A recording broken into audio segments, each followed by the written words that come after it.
my God, I didn't on here. Hello. Welcome to the Rule 62 podcast. My name is Rambo, Barbie. And I'm Big O. And tonight, we are not going to take ourselves too seriously. That's right. We are down here at 4026 Washington Avenue North, behind Minuteman Press. And that is in Will Work for Recovery. That is the mic drop. Oh, that's the mic drop. Yeah. That's the mic drop. Oh, okay. So we have a guest already tonight. I'm excited about this. Hi, who is our guest tonight? Jordan. Hi, Jordan. All right, Jordan. How you The doing? most electrifying man in recovery. I don't know why I always remember you said that one time. Yeah, I remember And that. I remember it ever since then. I haven't said it since, but I'm glad you bring it up. I'm about to start saying it again. I got to do the people's eyebrow. The people's eyebrow, Oh, my God. exactly. I can't do the eyebrows, and my daughter makes fun of me. Was I don't even have eyebrows. that- I have to paint them on. that your daughter here earlier? Yeah, my Yeah. oldest daughter. Yeah, I was like, yo, that's her. yeah, Look just like. Yeah. Just Yeah. like. yeah. It's my baby. Yeah. So how's daddyism now? I've already been through the daddyism, but being having another newborn is Right. like to restart. My oldest is 10, so. Oof. But So, yeah. It's actually different because I'm completely sober, so it's a whole different experience. able to be present and all of that good stuff. Yeah, I am. I'm just like, and now I'm critiquing every little thing, trying to be a perfectionist when it's just like kind of hard to be. Like, Yeah, I don't want to be a screen child.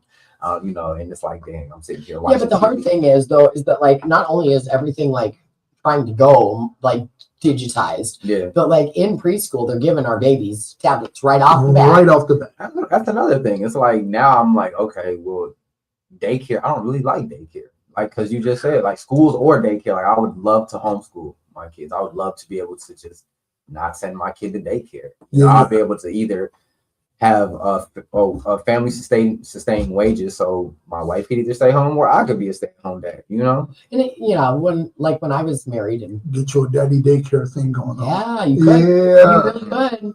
Yeah, when I don't was know if I want married, kids, though. when my kids were young, I was a stay-at-home mom, Yeah, and my husband was a CNC machinist. What was it? Because he was. Man. yeah. Yeah. I like it. Yeah. I don't like it. I hate Well, it. I mean, you moved on. I don't know if I really have though. So hey, I want to float an idea about you. What? You're not being loud enough. I know. I said I want to float an idea about you. Okay, what? So Sunday, Rich does a different Oh, that's right. topic every week. Yeah.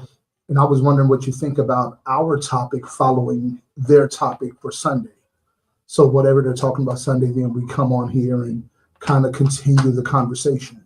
Okay. Yeah, Who you talking? we can give it a try. I mean, actually, all we need him for is to be like, yeah, what was your topic today?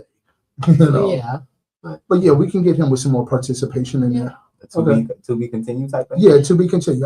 I just had the idea, so I want to throw it about you. Yeah, that's cool. Yeah. Tales of the Crypt. Oh, I remember that shit. I'm wondering what's going on with mine. Am I coming through clear? Not really. No. I didn't think so. Because You might have to move over there. oh, How about now? Yeah, I'm a little bit. Yeah. I'm just gonna come in close. yeah. So go ahead. So you know what the Rule 62 is? I did this one time, and I think you guys told me, but refresh my memory. It means don't take yourself too seriously. Cool. Because it's really easy to do that. Real easy. Explain that's what I was doing. Trying to be a perfectionist, taking everything so seriously. And it's Mhm. hard to do that or not do that in recovery, especially because the road I've come down. Go ahead. You know what's messed up? I mean, this just on some personal stuff. Yeah. I went to that mic because that mic is always good. Yeah. But I wanted to be able to have a personal moment if we're looking over and we're talking about something to be able to jive. Yeah. So yeah, I get stuck with it. All right. Try to Yeah. go over there. So that might- Nah, I could just project if I need to. I be trying to talk soft because I don't want to be like with people. Yeah. Because if I raise my, if I really talk regular, Yeah. people be like, I'm trying to put my Barry White voice on. "Oh, you be trying to do it." Dropped it. Stop it. Yeah, I've been taking myself way too seriously like at work. I'm so I was such a loser and such a how do you say like a degenerate. Like I didn't do nothing. I was the laziest tweaker. Like I was. I didn't after I would get done getting high, I would go lay down for Yeah. a half hour. Like, don't touch me, don't talk to me, shut the lights off. But that says a lot about my ADHD. Long story longer. Yeah, it does. Yeah. Long story longer, like, I have this job now where, like, I only know being a junkie, losing my kids, or being in recovery and being in treatment. Yeah. Now being on the other side, being somebody that works at a treatment center, like, it's hard. It's and I take myself way too serious. I have these really ridiculously high expectations of myself. And when I don't meet certain requirements of myself, I get really down on myself. But super depressed, coming off sideways. Yeah. But you know what? They're probably reasonable goals. You know, they're reasonable. You know, so don't get too down on yourself. You know, I just get scared of going backwards, I think. Yeah. I don't think not reaching is going back. I just think that you hold, like you said, you hold yourself accountable. So you set that goal and you don't make it. Anybody's going to do that. Yeah. Anybody. And I was just thinking the same thing about your stuff. Like, it's such an honorable goal to want to be the best dad you can be, to not let her be exposed to different, you know, environments that is guaranteed to give. Yeah. So, you know, yay for the honorable shit, but it's still within that. Yeah. Because of the people we are, we can go to the extremes What? and get all wrapped up in it. It's so easy. I just don't want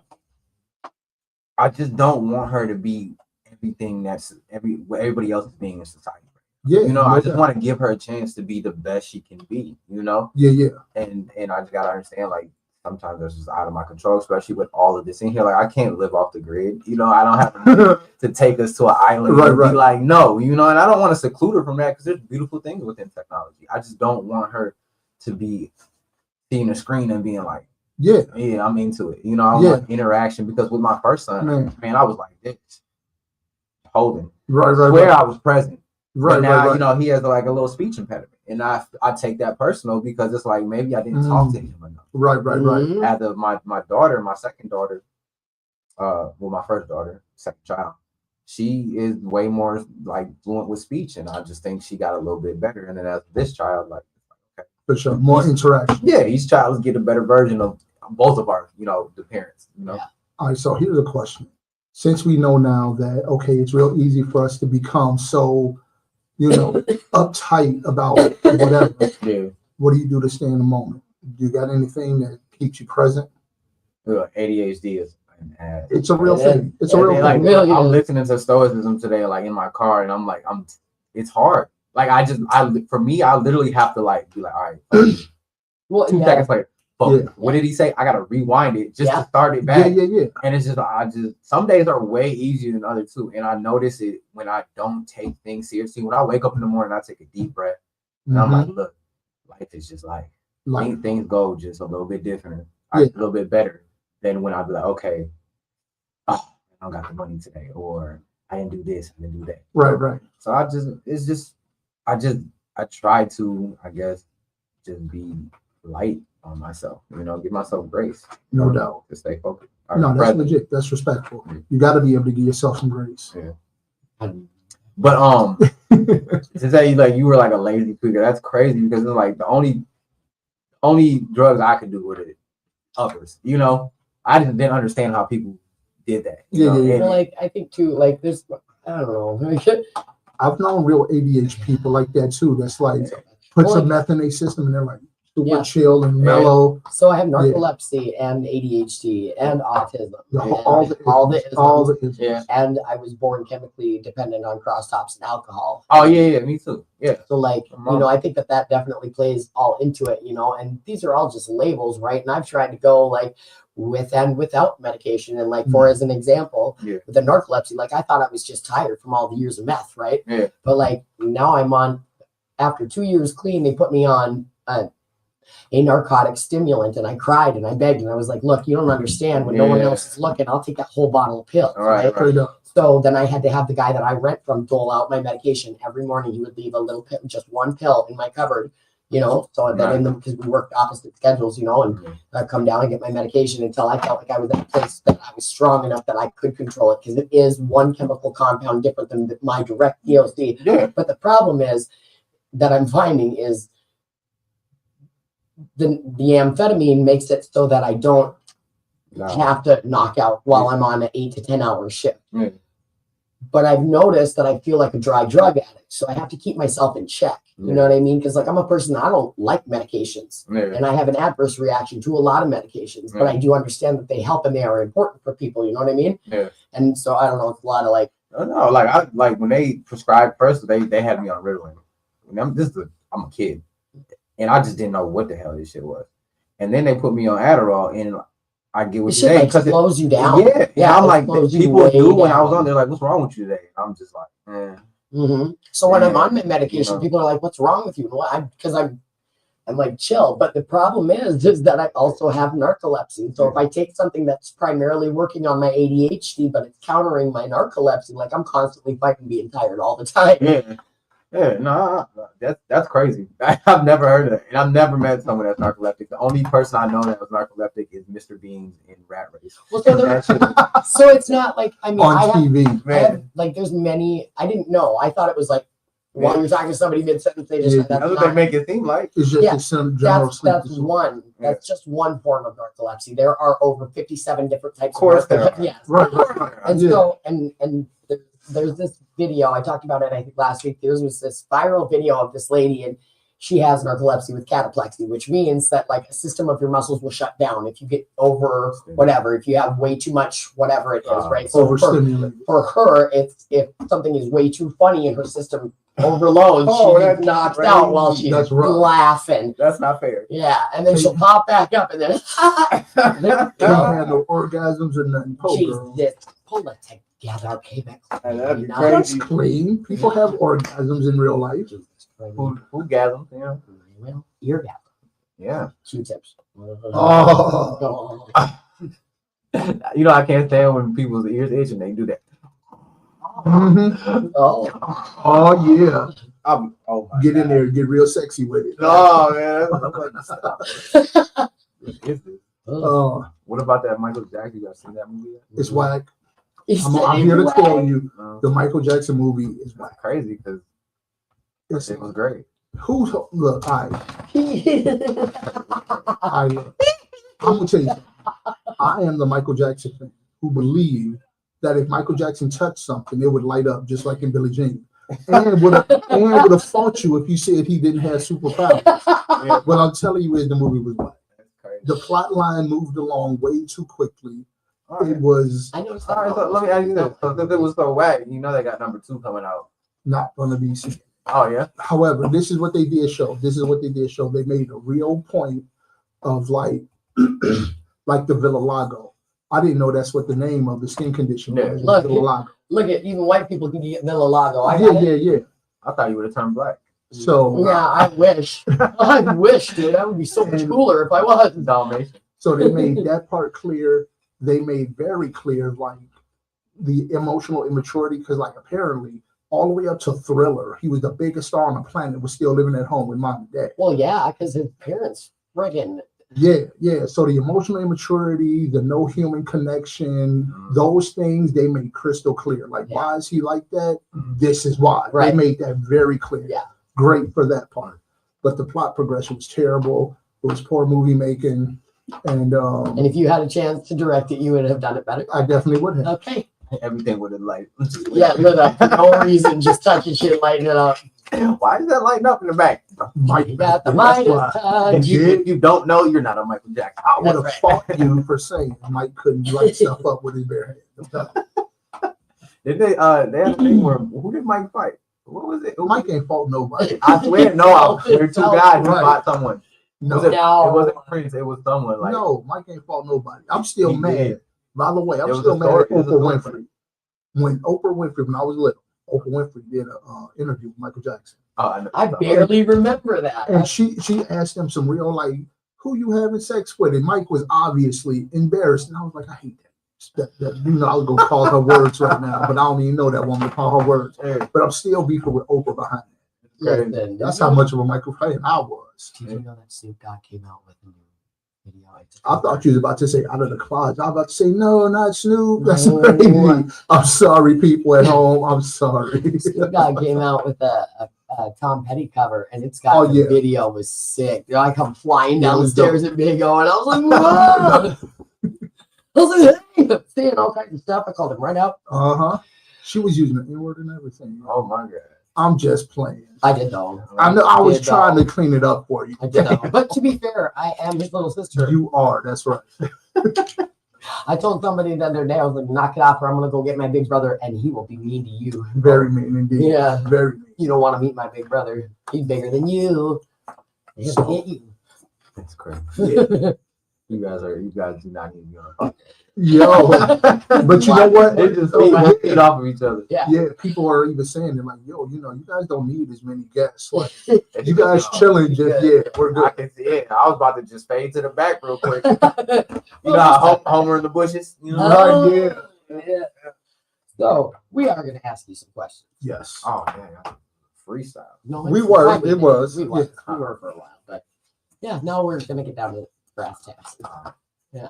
Okay. All right. What's going on? We're just gonna jump in right there. All right. What are the biggest changes you want to make in regards to your addiction in the next 3 months? The biggest changes. The biggest changes. in regards to my addiction. Yeah. Or you know How what? about your recovery? You're 3 years in after that. So Yeah. your recovery, Okay. Yeah. because 3 years in, your answer gonna be much different than 3 months in. Right. Yeah. Most definitely. I want to be more disciplined. Mhm. More direct, and I want to be more selfish. I want to say no a lot more. No, it's a complete sentence. but I No, have a it's a hard time complete with you. sentence. For real, I really want to stop. And it's not even like a people pleasing thing. I guess it's just like I'm just so used to just being like, yeah, Mhm. you know, and I know I shouldn't, you know. Right. You got to protect your energy to a degree. Yeah. I want people to kind of be terrified to ask me something. Be like, he's known to say no, you know, like, yeah, I mean, freeze up a little bit. I want people to be terrified to ask me things, but not for that reason. No, like I'm just like, it's not. He's a yes man, you know, like yeah. So. Nah, so I mean, I'm like that too. I'm real easygoing, man. I'll give people so many leeways. Yeah. To a degree is bad, because then I done said it to you nicely 4 times, and now when I do say something to you, it's like, all right, mother, man, Well, it's not you really about that, to like, get choked up. Keep doing it, Yeah. you know. every time I do something that I feel like I shouldn't do, I'm chipping away at who I Yeah. really am. You Yeah. know, or who I'm stopping the person who I'm becoming to be. Yeah. You know, Yeah, and yeah. it's just like I'm kind of sick of it. I tell you something I think about. It's a cliche. It's an old Tupac saying. I don't know if it's a Tupac saying or where you got it from, but you know a coward dies 1,000 deaths. I kind of think about that when you know, being a yes man, or I'm just I think about that. Oh, Like, you know, and it really started to hurt. it does. After it really does. my eyes were open after this addiction thing. You know, I didn't really care when I was walking around high. Like, obviously, y'all know, like, you really care about it. Yep. You know, and Right. it's just like whatever, blah blah blah. Go to work, use a job, get it back. You know. So Now it's like, dang, I gotta live with this. I gotta die 1,000 times. You know. Yeah. You can pick this knife up and use it. So where inside of you do you think that comes from? The willingness to set yourself on fire to keep other people warm. I've heard it said that way too. Honestly, I think it's just from EJ, by the way. Even if you're not on fire, even if you're not cold. Yeah. That's the nice thing. Yeah. I gotta say it probably comes from not having enough stuff with my parents. Yeah. And that's what that's really what it is, yo. Like, And that's probably where all that extra perfectionism want comes from, right? Mhm. Because we always want to give our kids better than what we have, but then also, if you grew up in a certain kind of environment, you want to steer away from anything like that. And then the way that the country's going now, no, this shit's scary, yo. aliens. Man, please come get me. Okay, They beat me up. But Hell sounds real good sometimes. so you saying if the Hell Bob comic came back around? Sign me up, except for I smoke way too much. I feel like my lungs wouldn't survive the stratosphere. Plus, I probably can't smoke in space. Yeah. Yeah. I don't know. I'm not. Well, I that's think real the Hell, scientific right I think the Hell Bob was more of a spirit thing, because I think they believe, because they killed each other. They killed themselves. They drank the Kool-Aid. They drank the They Kool-Aid drank the so that their Kool-Aid. spirits can get caught I'm by never. Hell Bob comics. I'm in for that. Yeah. Don't drink the Kool-Aid. I want to have I Coke. don't know. It's great. You know, you can't even resist. Is that a bad thing? What? You That I want to have a Coke one day. Yeah. I mean, you know what? People, whoever the hell they are, they say that AA, NA, GA, all the A's, yeah, whatever, Freemason or not, I don't care. I mean, whatever. At the end of the day, it's all the same, man. In America, just one big cult. I mean, we're all sectioned off in this group. Right. Humanity is a cult in itself. We're all sectioned off in this stuff. We are. The great othering. Yeah. And what you doing over there? It's weird. Just don't worry about it. I like being You won't understand it. I like being the weird. You gotta be the weird. Everybody's normal. You gotta stand up. Let me see what Red wants. Oh, are you checking phones right now? Do we have other? Yes, we do. And I know Yeah. we had a guy that was gonna tell us when we had like 5 minutes left or whatever, because like we try to give each of our guests like I will 15, check 20 minutes or with the whatever. podcast. You've seen the show. You've been on. Yeah, just one. Just one. When you gonna bring All your right. beautiful babies and your girl by? Well, at my Okay. two of my children live in Florida, but they'll be here. They'll be here this month though. Cool. So I'll bring them by. Bring the girl and the Yeah, new The baby. little one, you gotta be. Yeah. Have you- Anyway, How have old you is she seen now? Joel what's her name? bringing their baby? Joel is nuts with it. Joel That's Joe be carrying the baby like a football. Joel is not. Can't be like. Yo. But What's the baby's name? What's your Janaya. Janaya? Okay. They said it was only 3 syllables. If it was 4, I was gonna cut that shit out. Like no. The mother's name is Lanaya, and she, it was her first baby. So Yeah. she tried to sneak it in, like, yeah, I wanted to kind of, being, memorial to you, or not memorial, but shout out to you. So she threw a J in there, but I'm like, okay. I like Okay. Go it. I ahead. like it. Yeah, No doubt. But not like I'll bring her. She's gorgeous. She's a little baby model, little girl baby. Yeah. That's good. I'm glad other people are having babies because Because it was not playing. I'm gonna have one soon. One day. Please I don't. mean, Please Not don't. me. No, man, Hey, look, man. They are. I'm 50 years I old. had That 54 boat is sailed. I had 50. I would already. look for you, just for you. I would love to feel a little old, but I'm just saying this, man. I'm tired. I'm like, Yo, my kid would be fucking awesome. It's part of my language. I'm training her from day one on how to be articulate and talk back to adults respectfully. Hello. What? All right. So, yeah, give us a few minutes. Yeah, he's up next. Okay. All right. Cool. Well, all right. I think that's The last question. Yeah. But before you go, What's up? you have 30 seconds. Mm-hmm. Give a shout out to whatever you want, and if you haven't already, please sign the wall. Yeah. I just want to shout out to anybody out there just working on their for the days, 24 hours. Just keep going. It's worth it. It's more than worth it. It's better on this side. It is. I never thought I could make it. I did. So if you ever are having doubts, just reach out. Show yourself some grace. Tell yourself you are loved and you love yourself. Mm-hmm. So you have to have. Yeah. Okay, cool. Thanks for coming on the show. Most definitely. Thanks for having me. Yeah, Hear yourself saying something bad about yourself. Talk back to yourself and be like, hey, man, don't be talking about me like that. Right. If you see that man in the mirror, I'm looking at the man in the mirror. I'm asking him to change his ways. And no message could have been any clearer. If you want to make the world a better place, take a look at yourself and then make that change. Woo! all right, y'all. I'm out. All right, Bye. All right. send that gentleman in, please. Guys. Cool. I love that. You have a little montage. Yeah. So pause was the conversation this past week. Oh, Post acute acute withdrawal syndrome. So things that are not down. Go ahead and put a headset on. Sure. I think we should ask the gentleman a couple of questions about it and see where that goes. Yeah. What you think? Okay. Absolutely. We're gonna start it off like that. You're gonna want to get your mouth real close to the mic. Sure. Hello. Who have we got on our show tonight? I'm Nick. Hi, Nick. How you doing? Oh, better than I deserve most of the time. I think. Ooh, that's a good answer. Me too. That's a good answer. Yeah. Yeah. So a lot of people correct me when I say that. Though, oh no, you deserve the absolute best. Well, no, Yeah. I don't know that deserve and Right, best go right, together, yeah. but I'm working on it. Yeah, if I was doing any better for Yo. two of me. Oh yeah, I like that.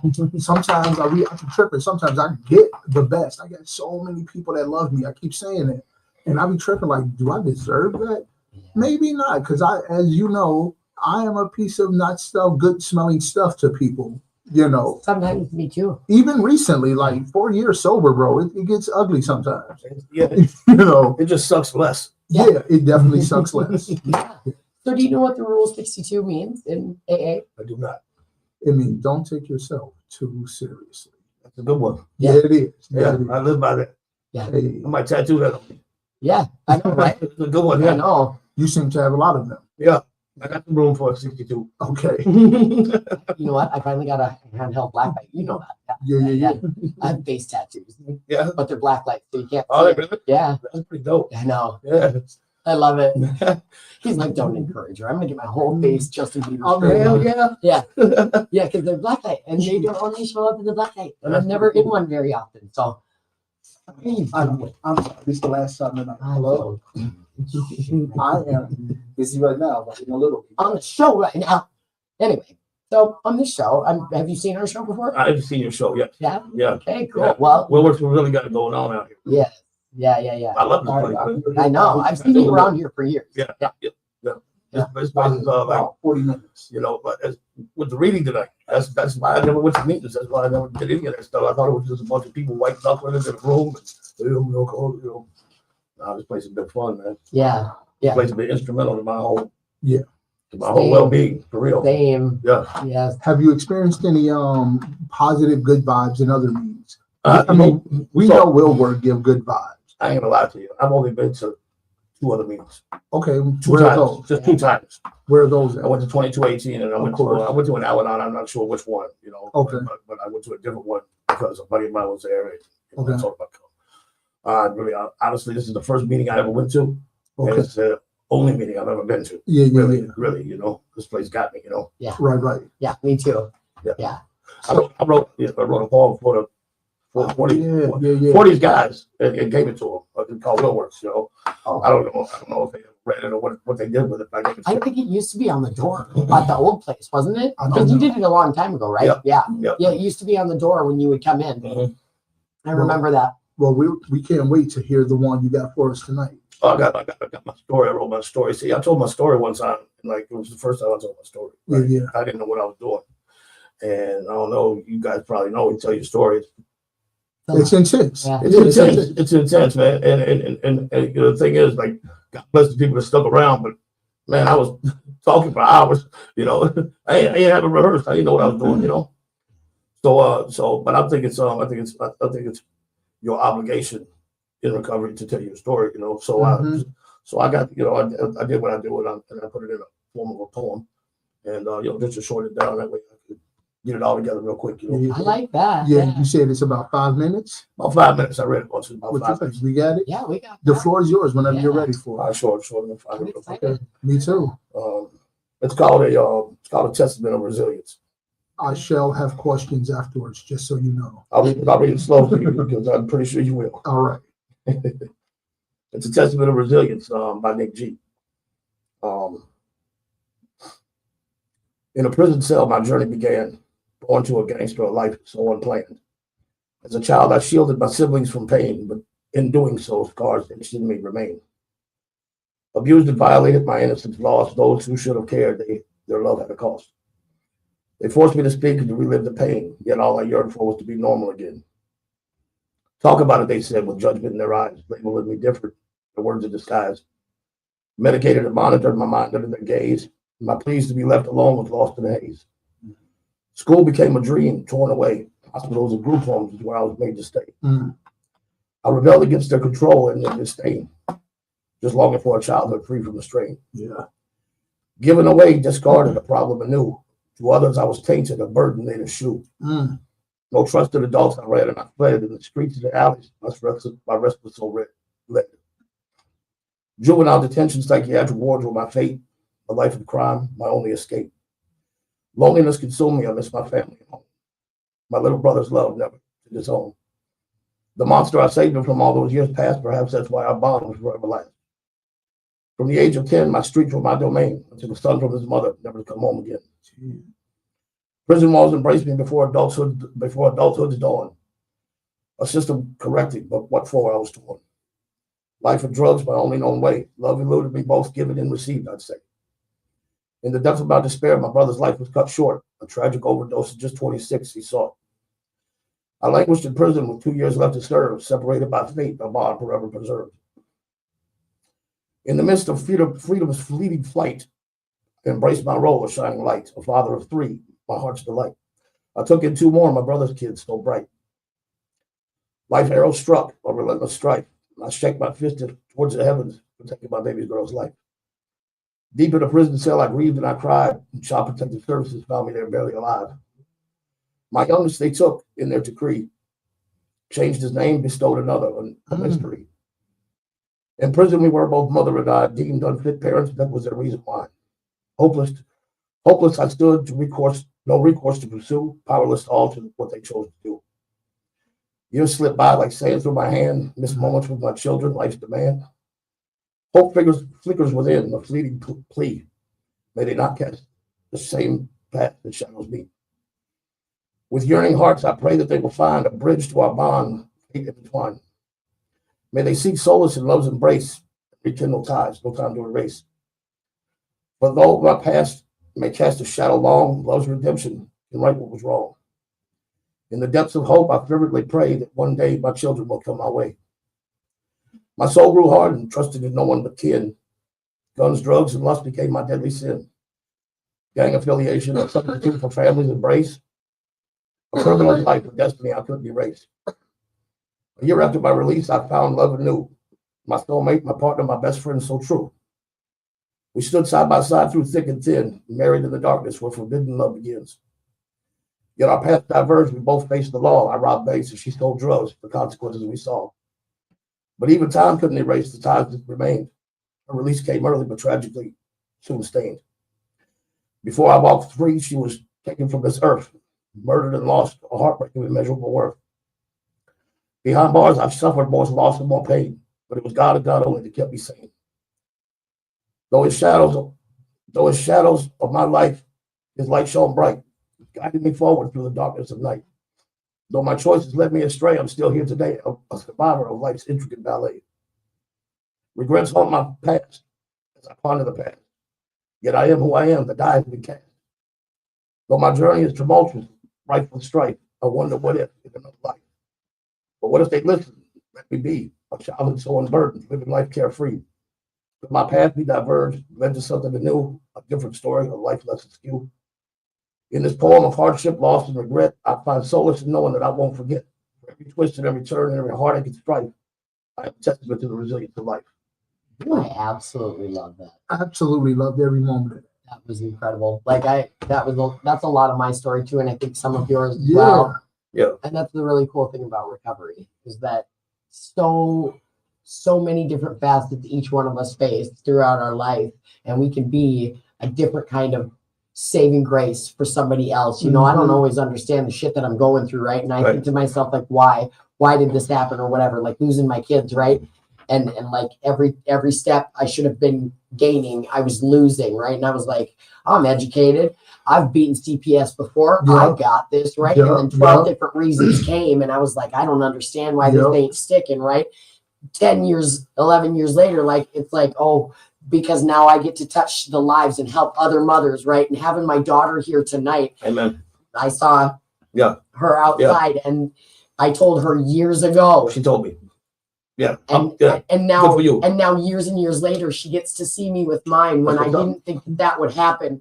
Not even yet, you know? And for her to look at me with tears in her eyes and say, oh my God, that gives me hope. That gives me goosebumps, because I had to have somebody like that too. I had to have somebody that I looked at, that I admired. Amen. And I went, I might be able to do that if I just keep coming back here. Yeah. That's exactly why I'm here. You know, it's somebody's story to change it might not change my life at that moment, but it changed my whole life, period. You know, a seed was planted. It gave me a reason to look at things differently. Yeah. And May 21st of 2022 is when I started this recovery thing, and it's been a rough ride. But we're like months apart, me and you. yeah, but It's February 22nd. but it's that story that pulled me this way, you know. Mhm. So a part in the poem that really hit me was when you mentioned that you had taken in. No. It started with the light of your life, the joy of your life being your children. Mhm. Then you got blessed by being able to be there for your brother's children. Mhm. And then Laura says, beautiful. taken away. And you know When I shook my fist towards heaven, is that what you're talking about? yeah, that whole contrast of it being your light, then you know more coming that allowed you to be a blessing to those children, and then having them taken away. Sure. I felt you in that moment. I knew there was a lot of pain still in you behind that. Yeah, there is. It's that's the first time I've actually read it, and I actually like totally broke down. It's a hard read. Yeah, Yeah. it felt like Yeah. it. I stopped writing because my writing would be used against me in courts of law. So like my husband used it as ammo against me. And so I stopped writing. But also the things that I was writing after I lost my kids and my living self for a minute, It's it was dark. It was so dark. It's such a powerful tool though, even when it's dark. Like at one point I was so crazy with it, I would just write AH, like I'm spelling out and I just do that for a whole page on some real like powerless to the world crazy, and I need to get it out somehow. That's powerful. Putting here, that's creation really, in my opinion. Sure. You know what I'm saying? And it gives you an opportunity to look at your own thoughts from a third party perspective so that you know you can give yourself feedback like, oh, that's stupid as hell right there. Or oh, I'm onto something right there.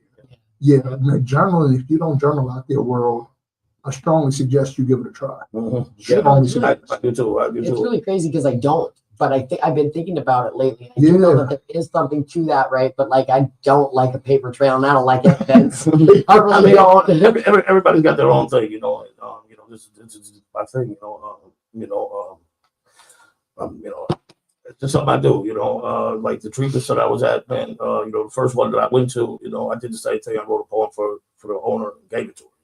Usually I don't like give copies, people say, oh, can I have a copy? No, sorry, because I don't want to. That's soul right there. Yeah, for sure. And so, but like Will Works, the coverage, I gave them all, you can do whatever you want to. Yeah, Will work in the recovery gym, saved my ass. And tapestry, yeah. Crystal's, shout out to everybody over there. Shout out to Crystal Hill, man. She saved my life. On behalf of me and Barbie, I just really want to thank you for blessing us with that one here tonight. For sure. That was fantastic. That was incredible. I'm definitely going to star this one because I'm a sucker for poetry and anything that has real. Me too. Oh yeah, we forgot to give. Anything that's like.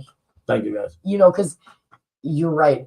Your story is important. Your voice matters. It's valid, right? Yeah. And like, I think that you, Big O, said it last week to somebody, like, you don't know, like one thing can change the trajectory. One thing that you say, just you showing up can be that moment that helps somebody else when they couldn't see it before. Right. I don't care what your story is or what it's going to touch somebody and it's going to change somebody's life. I guarantee you that it's an obligation. Somebody is dying. That's to have a chance to hear something that will save their life from only you. Yeah, that's why I try to show up and be pleasant and be smiling at people and get to know people even when I don't want to. Because man, when I first came to work for recovery, when it was down the street here, that helped so much, man. People be like, hey, remember my name and inviting me to do stuff. Man, that saves just my even life. as simple. That's why, I'm so aloof and ADHD and all over the place when I hear, but I try to even recognize. I know the ones that have been around, but it can be really intimidating coming into a place as crazy as it looks in here. It can be intimidating. It can be, but it was intimidating to me. When I walked into this place,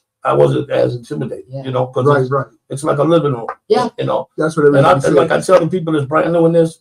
There's a whole community of people that give a shit about you. They don't even know you yet. Yes. And it's right here in the rest of these rooms, Yes, absolutely. You're right. So I'm not from this state. In my first 24 hours in the state, my husband broke my nose, took what he wanted, had the kids taken, told on me and told on himself. Now, no one has them right. It's been a long drawn out thing, and I helped assist in losing all the things.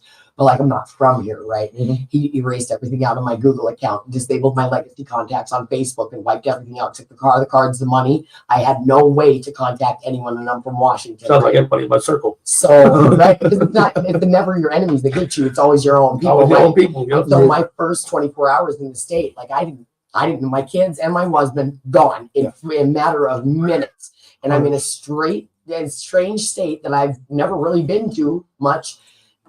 I knew that if I found a meeting and a church, whether I'm religious or in it or not, if I found a meeting and or a church, I could find one or and the other would follow, and I would be okay. And especially in Minnesota. I got a question for you, Barbie. I don't know if you did it on purpose, but just now when you were talking, you was like he took what he wanted, and within it was all very informative, but it wasn't the level of like trauma dump you've done in the past. Was that on purpose, or was that just a natural growth? Natural growth. You know, I've been struggling with the husband crap's been popping up. I know. That's why I'm asking. I was hoping it was on purpose, but I would say, I don't know, because I don't know. I've been spiraling because I found out yesterday that I don't have insurance, even though $500 is coming out of every single check that I have for insurance that they told me I'm not covered under. So I no longer have my medication that I need because they wanted $589.99 for 30 days of fake amphetamines. That's The narcolepsy that I apparently have. I don't. Sorry, I didn't mean to laugh. I thought you had an accent. You would say it wasn't. Because he was my husband. Right. It took me a minute. Yeah. I don't care when you get it. I just care that you get it. Yeah, I thought you had an accent. No, you would say it wasn't, but that's funny. Hey, man, thanks for having me on here, guys. Absolutely. Yep. I am absolutely just thrilled about that poem, and I hope with all my hope that we get to hear some more from you, and I hope that you come back on the show and share that with us. Yeah. And I got your number, man. Yeah, definitely give me a call. Yeah. Cool. Yeah. Yep. And so at the end of every guest segment, we give you 30 seconds to give a shout out to whatever, and then on your way out, sign the wall. Sure. I want to shout out to Abby, Crystal, everybody over at the Wellness Center, JP, everybody over at Hope Dealers. Love them all. Samantha Peterson and Deanna. Yep. Without these guys, I wouldn't be here where I'm at. Partners of Recovery, everybody over at Partners, and Anne Marie over at Club Recovery. I mean, these people are instrumental to everything I'm doing right now. Man, you just named off every place that saved me too. Yeah. And even right now, where I'm at Club Recovery right now. I did a year there. Club Recovery. Yeah. Shout out to Ryan, man. He's a great counselor. And everybody in my drug court, but all my drug court team, man, y'all changed my life. Thank you, man. Thank you so much, Nick. It's a pleasure to have you on. Thank you. All right. Our next guest song is going to be somebody actually from Just Hope, one of the organizers of this event we have right here. Do you think we should let him talk? Yeah, we'll let him talk. Yeah, we're going to let Dan the man talk about it. Hello, Dan. You look like you've been busy. Working a lot, huh? Working hard. Working hard or hardly working? I'm working hard. Yeah. You look like you've been working a lot. Yeah. What up, Dan? How's it going? You got to get your mouth real close to that mic. Okay. Yeah. So how you been since minute? I've been good. All right, brother. Yeah. So, and I know you've been on the show before. Not this podcast. You haven't been on ours? Nope. I know, that's why I got him. I was like, Oh, okay. I've been a frequent flyer on the other one. Okay. So this is the Rule 62 podcast. Do you know what the Rule 62 in AA means? Don't take yourself so seriously. Yes, but that's the one. That is the one. I do work in an AA program. Yeah. But I do a lot in I'm a firm believer if it's got an A in it, I don't care where you get to recovery, just get some recovery. Yeah. Get some recovery. Yeah. I do CMA, NA, AA. I do a lot of the A's. Yeah, I do too. Yeah. I didn't have one dope man, so I'm not gonna have one recovery program. That part. I love that you said that. Yeah, because that's true. And I've been thinking about going to a couple of other different A's, but for one, I never really have time to carve that out. But come check out Monday night downtown Illinois, 520 North Robert Street. I love that plug, but I can't. I work Monday night. Say that again. Downtown Illinois, St. Paul, 520 North Robert Street. Okay. Jeez, you know what? Though I work in St. Paul. I work at Tapestry, so I wonder if Because I You know might my be able boss, You my can boss. bring some of them. You might be Well, able no, to. I can't. We can't. We're not by law allowed to go with our clients into meetings. 'Cause Is it a DHS? okay? It's not intensive outpatient enough. No, It's we're in the straight house. inpatient. Yeah. That's probably for the best. Yeah. So what's new? I'm working a full-time job now, along with Just Hope. So I'm a full-time framer. My free time after that goes to Just Hope. Yep. You do a lot of outreach too, right? I do. Yeah, you do. Yeah, you do. My life is completely recovery. You got to be, man. You got to be. You got to be involved as much as possible. You know, many meetings, lots of contacts. It's absolutely imperative. I don't know if it's so much. You know, I've come together a few 24 hours. You know, meetings aren't my go-to thing anymore. Yeah. You know, when I came to these rooms, I was facing 10 years in prison. Right. You know, I remember when Will Work was at the old spot. I live out in Rosemount, and I was taking an Uber from Rosemount. I call that place Rose Grand.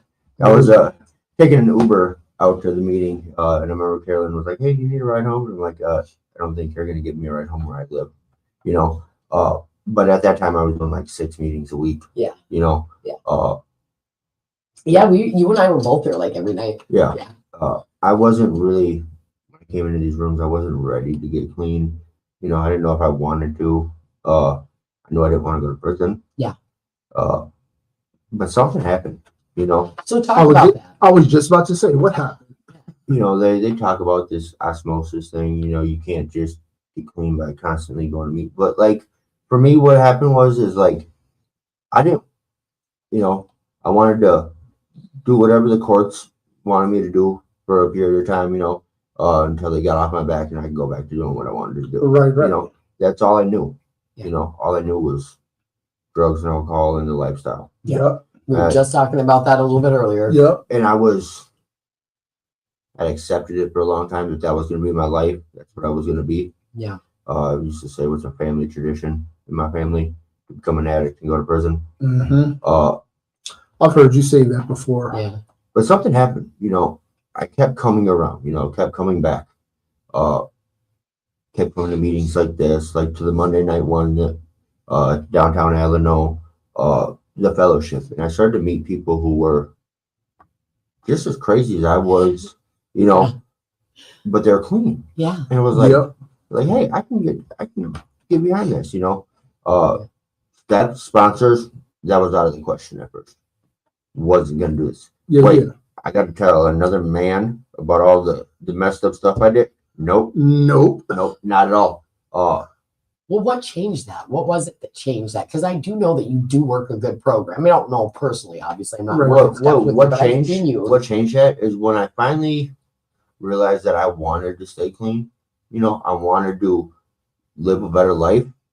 That's what I had to do. Yeah. You know, I went to any lengths to get high. That part. Okay. Got to go to any lengths to get clean. So if I'm gonna stay clean, not just get clean, right? Getting clean is easy. Yeah. It's staying clean. You're right. Staying clean is what's hard. That's right. I used to say that all the time. I'm gonna stay clean. Easier to stay straight to get straight. Yeah. You know, I got to do what other people did. Yes. You know, I had to get uncomfortable. You know, I had to find another man who I could get vulnerable with. Yeah. You know, who I could tell these things and isn't gonna judge me, isn't gonna use it against me. Yeah. And when I found that and started working steps, started doing the inventory, started looking, you know, that these people that I had resentment for were sick people themselves, you know, and would I treat a sick friend that way, you know? Right. Yeah. And I wouldn't, you know. Right. So it's like I started working steps. I'm a firm believer in the 4th step. Okay. Yeah. I stay with the package in my car. You know, it's become a joke. You know, people have get upset. I'm like, you need a worksheet on that? You know, my sponsor is a 4th step guru. My grand sponsor is also a 4th step guru. He's been on the other podcast quite a few times. Yeah. And so like doing that inventory and figuring out, you know, my sponsor talks about the smoke alarm. Okay, the smoke alarm goes off, right? What you could do is you could just unplug the smoke alarm and it stops, right? But what I need to do is I need to find the fire and I need to put the fire out. Yeah. Say that. Because get ahead of the problem. I can take the smoke alarm off and take the batteries out, you know, because we're addicts. We've all done that. Yeah. Or cover it up with a baggie, you know. But the fire. But there's a fire still burning over here. And if I don't find that fire, I don't care how many batteries are in the smoke alarm. I'm still going to get burnt. Yeah. You know. And so, like, that's what I had to learn how to do is figure out where that fire was coming from and what I can do to change it. Yeah. You know. But don't get me wrong, man. Life's life, right? Yeah. I talked about it earlier today at the 5 o'clock meeting. You know, life still shows up. Yeah. You know, I still got character defects I deal with. You know, the one I'm dealing with, you know, recently is control. Okay, I like to be in control, right? I know I did a third step, you know, a solid third step, right? Which made my fourth step and fifth step a lot easier, right? Because I turned my will and my power, over, you know, my life over to Mr. Wizard, right? I call my higher power Mr. I was just about to say, Mr. Wizard. I know who your sponsor is. So I got a little over 2 years clean, and I still have a problem with the word God, right? I do too. Okay. I don't know why. Mr. Wizard does magic, and I can't explain how that magic works, okay? But it works. Mr. Wizard. Mr. Wizard. So I call him Mr. Wizard. Okay. Okay. He does magic in my life and other people's lives. Okay. If you turn your will and your life over to him and you believe him and you trust him, he will do magic in your life. Mr. Wizard. Okay. So I call my sponsor Mr. Or, you know, Definitely my higher power that. Mr. Wizard. I love that. You know, but like the control thing, right? And so I started a new job, right? And I got a history, so I'm a framer. Okay. I build houses. I used to do that stuff. Okay. I'm going to be doing some of that next week. Framing and finishing. Yeah, doing some stuff. You know what I'm saying? 10 to 12 years roughly in my addiction. I was a framer. Okay. Yeah. I ran a crew, had my own LLC. I was pretty, you know, on the outside, I was doing good, right? Yeah. But I had control for a while there. And then I get into this company here, you know. What do you mean you had control for a while? Like I was the boss. You were the boss. That's what I thought you I was were. the boss. I had control of what went on, right?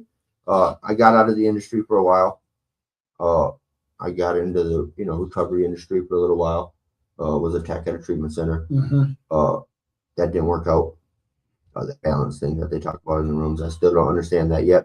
I'm facing that so bad. You right sighed now. so deep. Just I don't get that balance yet. Okay. I went and did remodeling for a little bit. Then I got an opportunity to go back to framing. A friend of mine in the rooms runs a crew of all people in recovery. Everyone's clean and sober. I love working construction. I was just saying I might. I do not. Switch back to And so, you know, the guy asked me, he said, Wait, I thought you were always like, I'm such a little girl and they're making me do big boy stuff. Yeah, but I like it though. I like to bitch about it, but I do like to do it. Yeah. You know, I love showing up and be like out doing men. I love showing up and doing and so so like, much. Oh my God, real quick sidebar, I'm sorry. So the other day, I'm packing my stuff up to move out because I moved out of the house we were rooming. I'm glad you're bringing it up. I'm going to bring it. I'm not ashamed of myself. You're going to love this I story. calls her down a third my size and was like, help me carry these things upstairs. And she was like, just grab one, going upstairs with us. Yeah, I'm just sitting there like, God damn, I know I can't ask for more help. I was like, come on, you're gonna risk hurting yourself because you don't want to get shown up by a little girl. Yes. the ego thing, you know, that ego thing's the killer sometimes. Bro, I'm struggling to get upstairs with it. I'm like, oh my God. I just grab it and hike up the stairs. I love that. We got a guy in our crew, 21 years old, full of energy, you know, and it's sometimes like, whoa, man, slow down, dude. Yeah. You know, but anyways, like this control that I'm talking about. So, you know, my boss now asked me, you know, do you know anything about framing? Oh, yeah, I know a lot about framing, you know, did it for a long time, you know, but he's at in recovery too. You know, so I tell him all these things and like I start working and then he doesn't let me just go on my own and do it. Like, you know, like I'm so used to, right? Yeah. And he's got his way of doing this. I'm like, oh, I've been trained to do things this way, you know, and I'm getting upset and I'm like, I stop and think about it. Like, wait, you know how many people probably, you know, when I was a boss told me, hey, I know all this stuff and don't know shit.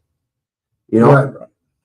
How can I expect him to believe me? You know, Yeah. he's never seen me work, you know, and so like, you know, we butt heads a little bit, right?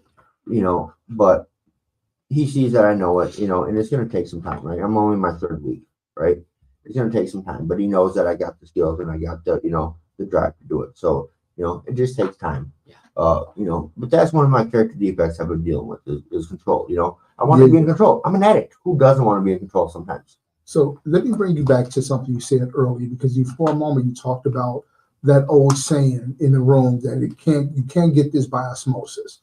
Meaning, if you don't know what that means, it's basically saying you can't just sit around and get it, and it comes to you. And it comes to you. But I don't agree with that. No, okay. This is where I'm gonna stop you. Okay, go for it. You can't just sit around in the rooms, right, and get clean. Okay, yeah, right. But you can sit around in the rooms long enough and catch the desire to want to stay clean. That's exactly what I'm talking about. Yeah, okay, yeah, and that's what happened with me. Right? Yeah, it'll jump right off on you. And so, like, I could see, like, this guy's got his license back. This guy's got a house. Yeah.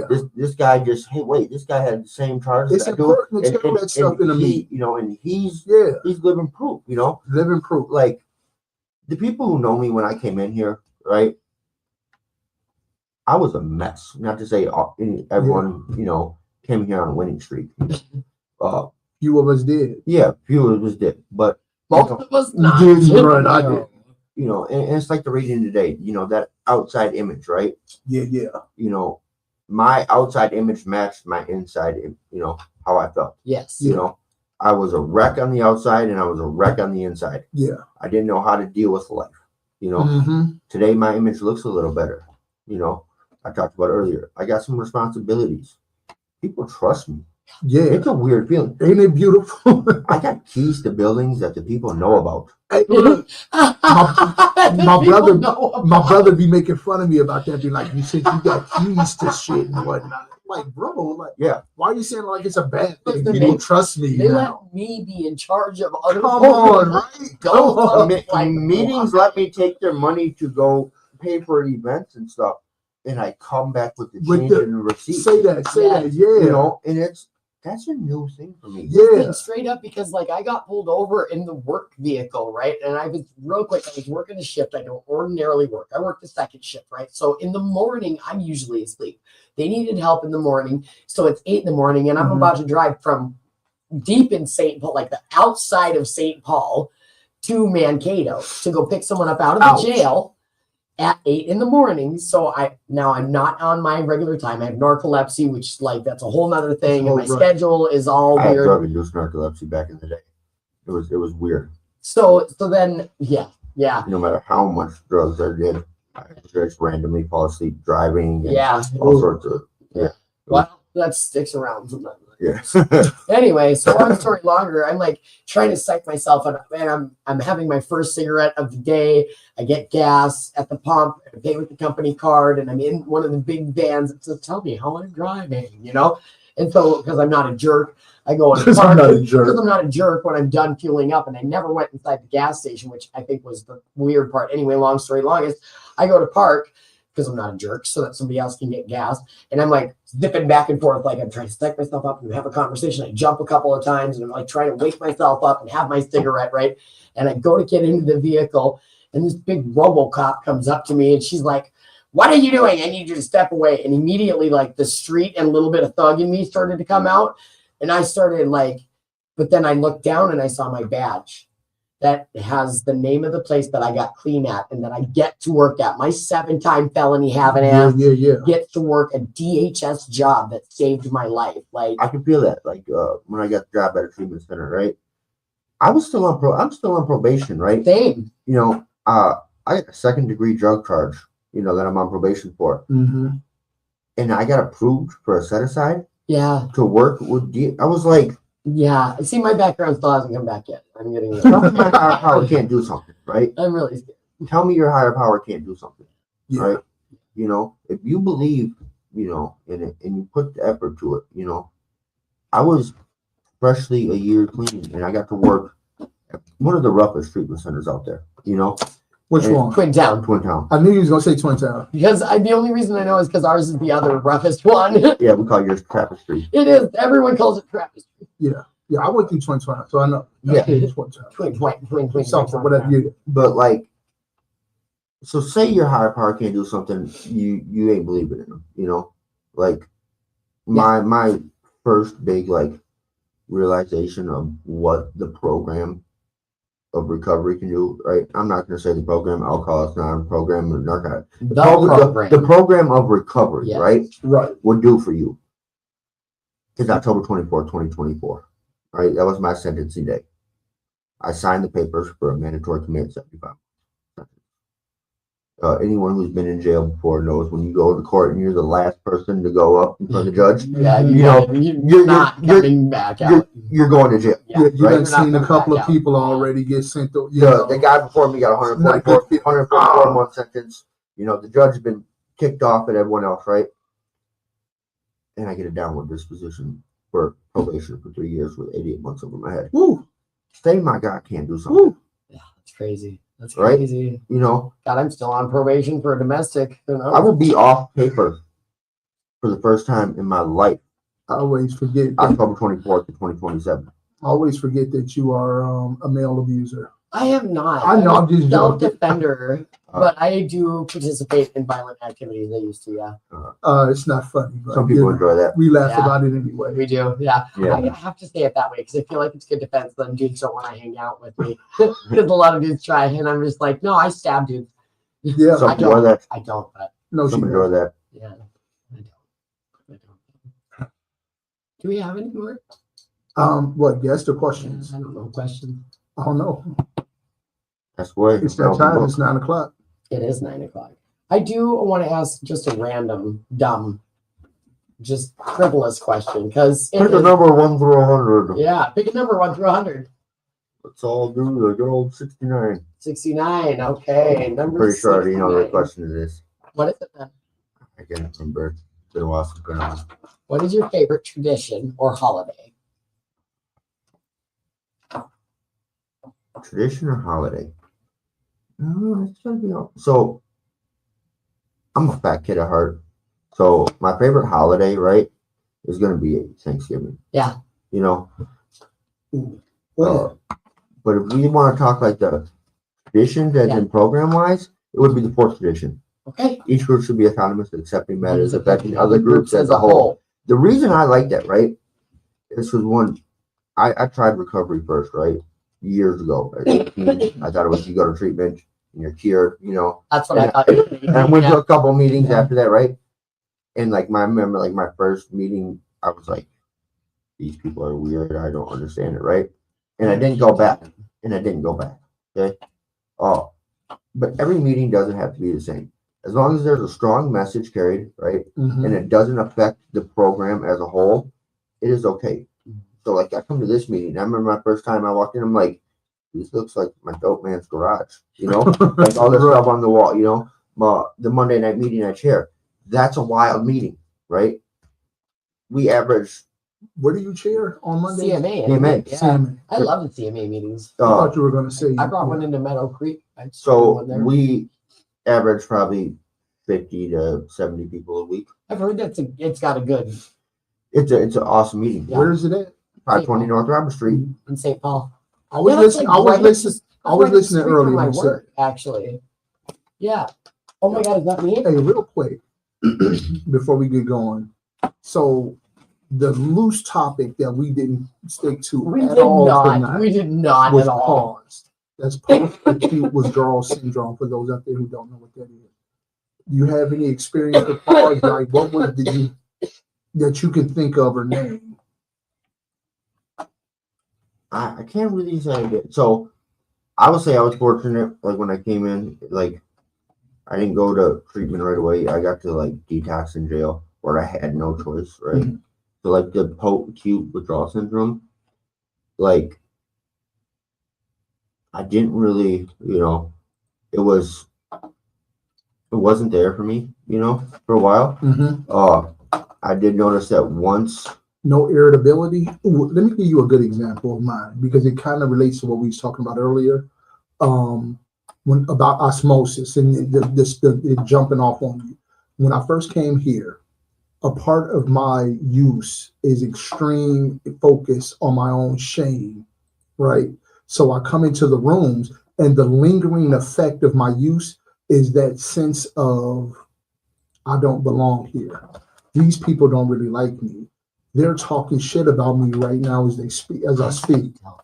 Yeah. And that lingered for a long time. And the thing that got me out of it was keep coming around, letting people get to know me, and people telling me they love me, showing me that they love me. And then the lie couldn't exist in face of the reality. So it went away. But that was my main pause, was, that lingering effect of the ism.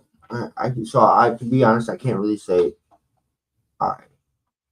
Maybe I did, maybe I didn't experience. Okay, I don't know, right? Yeah. I'm a firm believer, and don't get me wrong, other people I get it, other people deal with issues, right? But I'm a firm believer that if I wake up every day and I tell myself I'm going to have a good day, and I make sure I have a good day. Yeah. It's a good day to have a good day. This like depression and anxiety thing, you could ask me this day, I couldn't tell you if I've ever experienced it. I don't know what it is. I don't understand. Maybe I have. I just don't know the feeling. I don't know what to put a name on it, because I wake up and I say I'm gonna have a good day today, and I make sure I have a good day. Okay, and if life shows up and life starts lifing, I push through and I make sure my day is still good. Mm-hmm. Right. So I just kept pushing through. Like the irritability. Who's not irritable if you're in jail? Okay. Okay, but what about when you're super irritable and you're in recovery? Because now, listen, I want to bring you back. I know we're way over time and I don't even care. But you talked about I can only deduce from what you said that you no longer work at that treatment center because there was an imbalance in the way that you could balance, right? Because you couldn't do that yet. So this is what I'm coming up against, right? So I only know being a junkie and losing my kids, or being in treatment and going to groups, right? And going to meetings. And now that I work at a treatment center, I have almost, I pretty much have no social life, and my recovery life is once a week, and it's here. And I'm so wrapped up in frazzle dazzle with the podcast, and I never see anybody anymore, that it's really overwhelming, right? And so I'm not a person that knows balance very well at all, and I don't know what I'm doing. And I'm so depressed lately, and I've been spiraling. And I would love to see you on a daytime job where you can be social and do your stuff at night. So here's what my imbalance during that time looked like, right? I worked an overnight shift. My shift started at yuck 7. Never. Started at 11, got over at 7 a.m. Okay. When I got the job, I told them I want my foot in the door. I would take the third shift, but I want to become second shift, right? My DOC now today is helping others. Okay. Nothing wrong with that. I hate the second shift so bad. I hate it. I get high on life helping people. Okay. Yeah. Whether it's picking someone up to a meeting, whether it's getting someone out of the trenches into treatment, whatever it is. Okay. That is my fix. Blast me up. I love it. Okay. Right. So I was going into work at 6:30 in the afternoon, so I could learn how second shift worked. And then I would leave at about 7 in the morning. Okay. Sometimes working doubles. I would go take a quick little 2-hour cat nap in the closet of the nonprofit that I'm part of, and then I would get up and I would do that.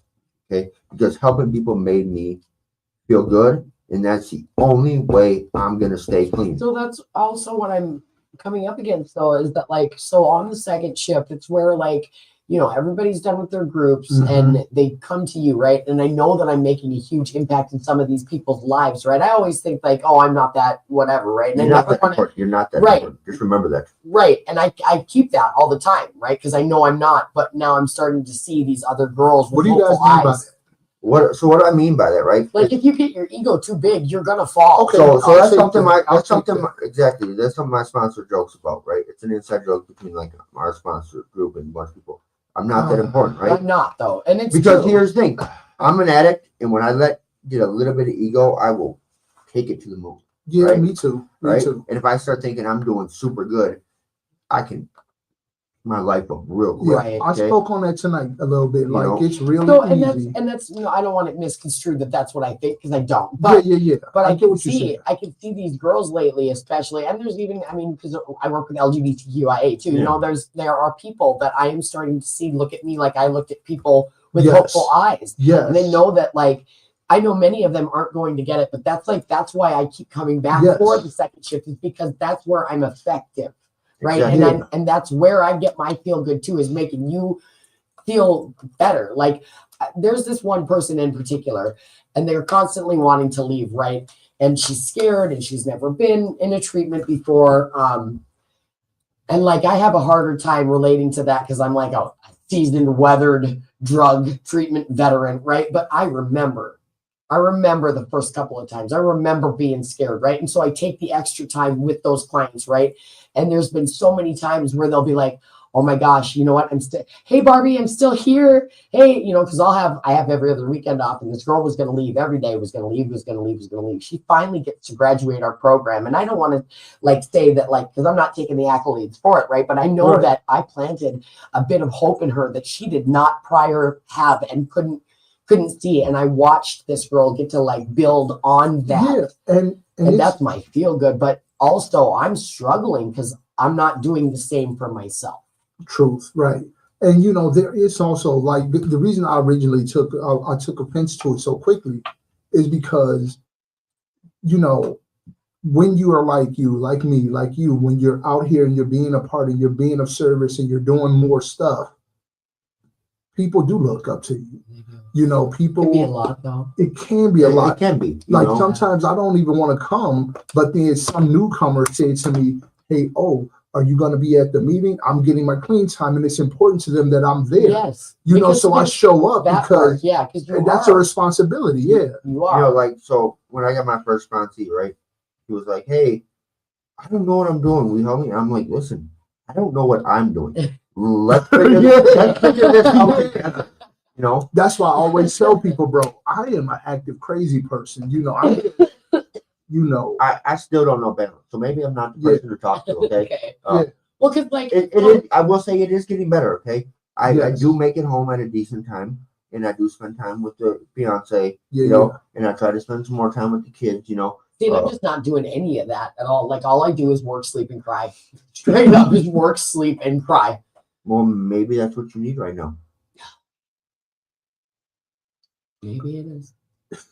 You know, the world wouldn't know how much of a sweetheart you are based on how you represent yourself. It's that uncomfortable feeling that's going to make you comfortable.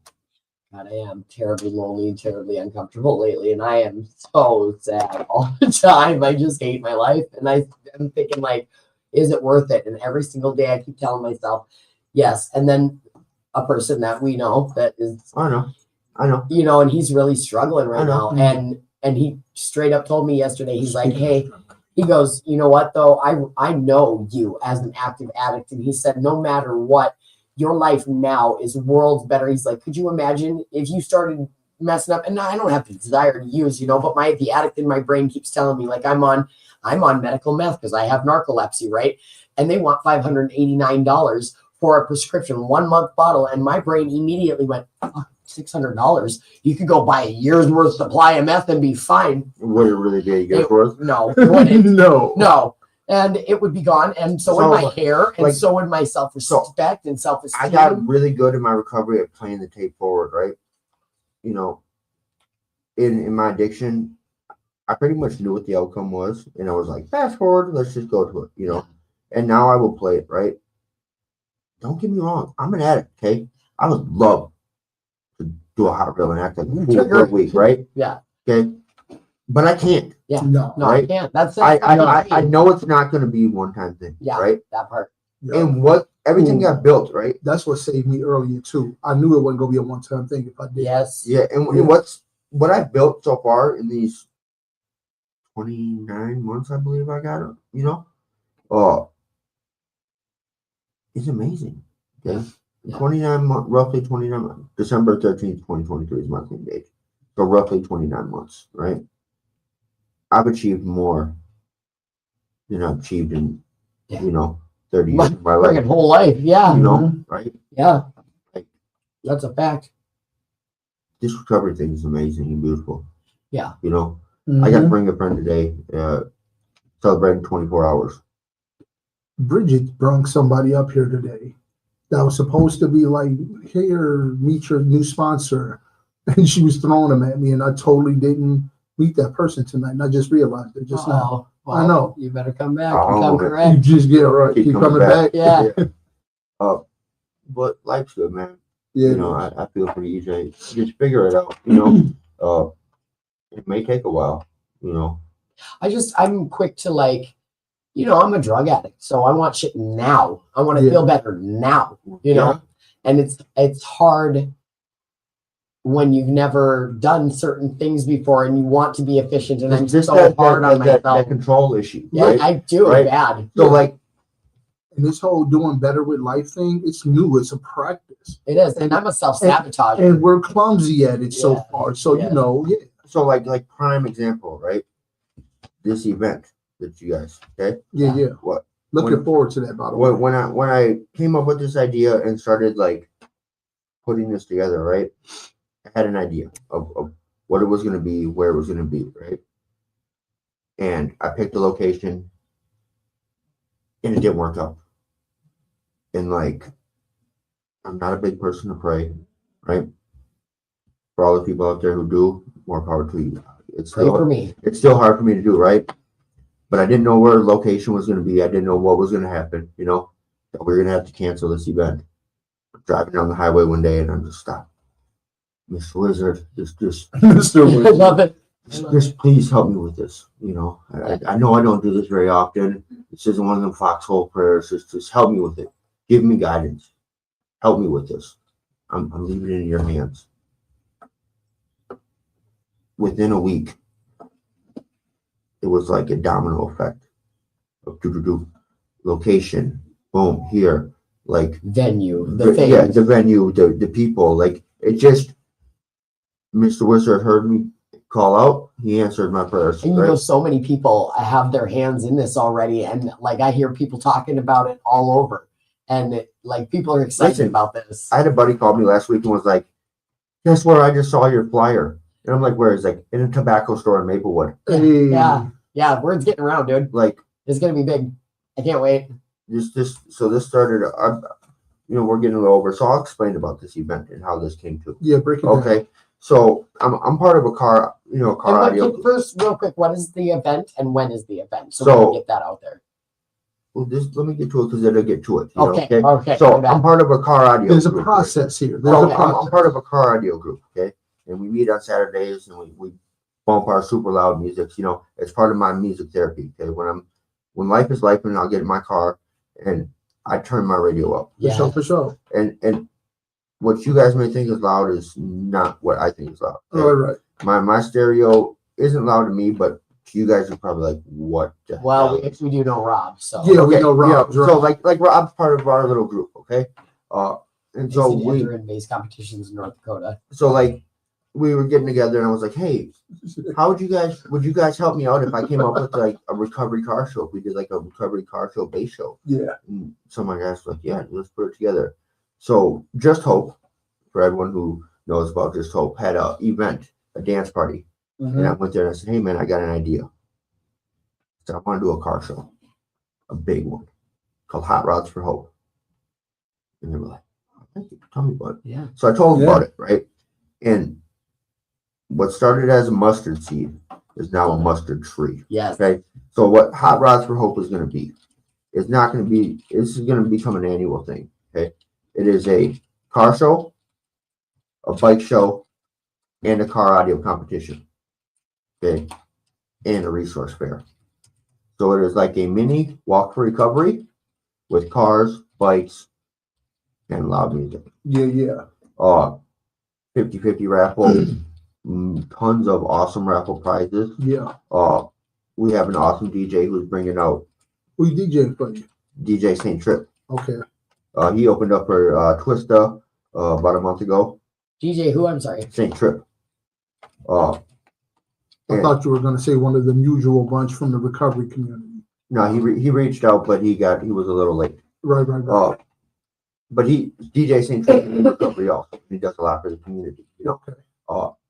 But we got some What day is it again? May 16th. If you are bringing a car to register, prefer you get there around 10:30 to make sure you get a spot. Spectators show up at noon. Like I said, it's a $10 suggested donation at the door. If you're entering your vehicle, there will be trophies for first, second, and third, best car, best bike, And for the car audio competition, there's $20 registration for all show cars. There will be food there. There's going to be numerous organizations. Will Work for Recovery is one of them. Yeah. Who are going to be there, you know, passing out resources and stuff like that. It's going to be a crazy event, like awesome. We have roughly space for 257 cars.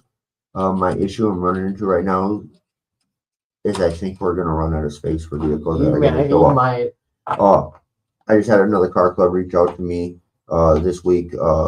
He's going to bring, they do a bunch of like high-end tuner cars. They're going to bring that out. DJ St. Trip is involved with some lowrider clubs, and he's going to have some lowriders come out. We all know the recovery community is just loaded with bikes. Yeah. So that's going to be a thing. And like, I got probably 30 or more of my recovery base heads, you know, are people who are, you know, my base head friends who are coming out. People with crazy builds, you know. We got people coming from down from Duluth, up from Rochester, you know. It's just going to be an amazing time, you know. If you want to get out and do some service, you know, help guide some cars, help clean up, you know, things like that. Please feel free to reach out to me. You know, And you're on Purdam Mac, yeah? Yep. Facebook. You can also put it in my email on there if you want. You know what? I'll And what's connect your with email? you. My email, Daniel.Mac, spelled like the truck, not like the cheese.